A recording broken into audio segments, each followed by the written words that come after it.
Hi hello welcome back to our channel. ఈరోజు మనము శ్రీనివాస రామానుజన్ గురించి తెలియజేస్తున్నాను. ఈ శ్రీనివాస రామానుజన్ గురించి ప్రీవియస్ వీడియోస్లో అతను ఎక్కడ జన్మించాడు, అతను గణితం ఎలా తనకి ఇంట్రెస్ట్ కలిగింది, తను ఎక్కడ ఉత్తీర్ణుడయ్యాడు, తనకి బాగా గణితంలో రాణించడానికి ఎవరు సపోర్ట్ చేస్తారు, ఇవన్నీ కూడా ప్రీవియస్ వీడియోస్లో చూశాను. ఇంతవరకు అయింది. ఇక్కడ జీవితం గమనమే మారిపోయింది. ఎవరి దగ్గర అతని జీవిత గమనం మారిపోయిందంటే జిహెచ్ఆర్డి గారికి దగ్గరికి వెళ్ళడం వల్ల అతని యొక్క జీవితమే మారిపోయింది. ఎందుకంటే ఇక్కడ ప్రొఫెసర్ హార్డీ రామానుజన్ను కేంబ్రిడ్జికి ఆహ్వానించాడు. 20 రోజులు ఓడలో ప్రయాణించి ఏప్రిల్ 7, 1914 లండన్ చేరుకున్నాడు. అప్పట్లో ఓడలో ప్రయాణించాలంటే 20 డేస్ పట్టేది చూడండి. ఏప్రిల్ 7న 1914 లండన్లో చేరుకున్నాడు. అక్కడ నుండి కేంబ్రిడ్జ్లో గల ట్రినిటీ కళాశాలలో ప్రవేశించాడు. ఏ కళాశాల? ట్రినిటీ కళాశాలలో ప్రవేశించాడు. ఆ కళాశాల వారు ఆయనకు 60 పౌండ్ల ఉపకార వేతనం మంజూరు చేశారు. 60 పౌండ్లు అంటే అప్పట్లో అది ఎక్కువ అన్నమాట. 60 పౌండ్ల ఉపకార వేతనం మంజూరు చేశారు. వారిద్దరి కలయిక, వారి మధ్య సంబంధాలు ప్రపంచ చరిత్రలోనే పేర్కొనదగినవి. వీళ్ళిద్దరు ప్రొఫెసర్ హార్డీ రామానుజన్ కలయిక, వారి మధ్య సంబంధాలు కూడా ప్రపంచంలోనే గ్రేట్గా చెప్పుకోదగ్గవి.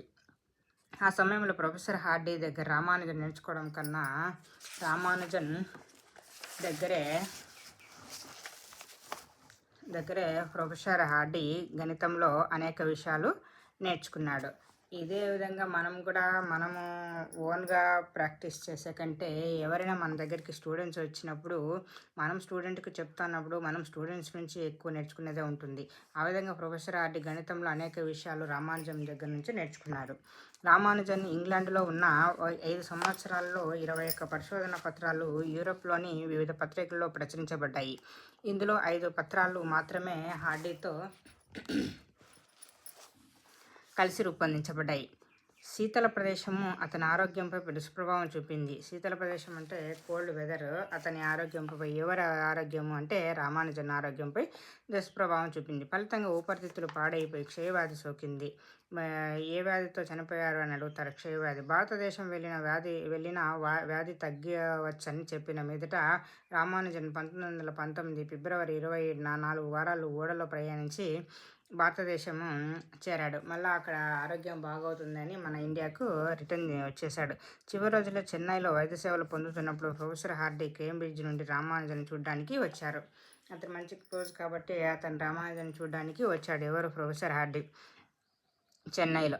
ఆ సమయంలో కూడా రామానుజన్ హార్డీతో గణిత విషయాలు ముచ్చరించారు. వాళ్ళకి ఎంతసేపు ఉన్నా గణితం పైన ఫోకస్ కాబట్టి గణితం సంబంధించిన విషయాలు మాట్లాడినారనమాట. వారి సమావేశంలో హార్డీ 1729 నెంబరు కారులో వచ్చినట్లు, ఆ సంఖ్య అంత మంచిది కాదని చెప్పినప్పుడు రామానుజన్ ఆ సంఖ్య చాలా ఆసక్తికరమైనదని, విచిత్రమైనదని చెప్పాడు. ఈ నెంబరులో వచ్చిన కారు అది మంచిది కాదు, అది ఇదని ప్రొఫెసర్ హార్డీ చెప్తుంటే, కానీ రామానుజన్ దానికి సంబంధించిన ఆసక్తికరమైన, విచిత్రమైనదిగా చెప్పాడు. ఎలా అంటే ఆ సంఖ్యను 2 చిన్న సంఖ్యల ఘనాల మొత్తము 2 విధాలుగా రాయవచ్చని చెప్పాడు. 2 చిన్న సంఖ్యల గణాల మొత్తంగా 2 విధాలుగా రాయవచ్చని చెప్పాడు. ఇలా 1729 12 క్యూబ్ ప్లస్ 1 క్యూబ్. ఇవన్నీ చూడండి, చిన్న సంఖ్యలే కదా ఇవి, గణాలు అంటే క్యూబ్స్ మొత్తంగా రాయవచ్చు. 10 క్యూబ్ ప్లస్ 9 క్యూబ్ కానీ రాస్తే 1729 వస్తుంది. దాంతో హార్డీ అతని మేధాశక్తికి ఆశ్చర్యపోయాడు. అందువల్లనే 1729 సంఖ్యను రామానుజన్ సంఖ్య అంటారు. ఇది ఎగ్జామ్లో కూడా అడుగుతారు. 1729 ఏది రామానుజన్ సంఖ్య ఏది అని అడుగుతారు. 1729. చివరకు 1920 ఏప్రిల్ 26వ తేదీన రామానుజన్ అంతిమ శ్వాస విడిచి ఉన్నత లోకాలకు వెళ్ళిపోయాడు. ఎప్పుడు? ఏప్రిల్ 26న 1920.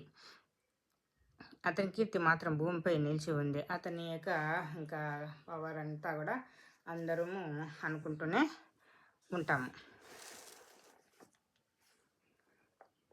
ఈ విధంగా మనకు శ్రీనివాస రామానుజన్ గురించి మనము వివరించాను. ప్రీవియస్ వీడియోస్లో అతను గురించి వివరించాను, ఇప్పుడు కొంచెం వివరించాను. Thank you for watching. Please subscribe my channel. Next వీడియోస్లో అతను చేసిన గణితానికి చేసిన సేవల గురించి తెలుసుకుందాం. Thank you for watching.